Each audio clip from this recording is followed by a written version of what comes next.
ঝড়ো ব্যাটিংয়ে তাক লাগালেন শামীম পাটোয়ারি।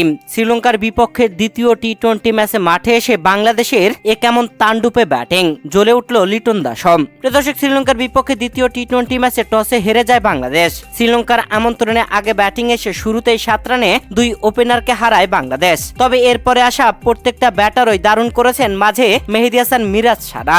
যেখানে লিটন কুমার দাস অনডাউনে তাওহিদ হৃদয়কে নিয়ে দারুণ জুটি করে দলকে এগিয়ে নেন। তবে 31 রান করে তাওহিদ হৃদয় ফেরার পরে মেহেদী হাসান মিরাজও 1 রান করে প্যাভিলিয়নে ফেরেন। তবে শামীম পাটোয়ারিকে নিয়ে দারুণ জুটি করে হাফ সেঞ্চুরি হাঁকান লিটন কুমার দাস। 50 বলে 76 রান করেন লিটন, 1টি 4 ও 5টি ছক্কায়।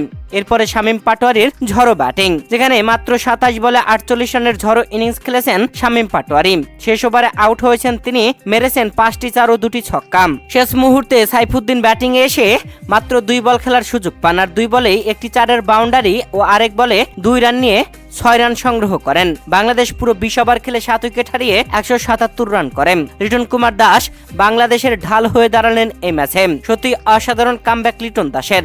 তবে দারুণ ইনিংস দিয়েছেন শামীম হোসেন পাটোয়ারি।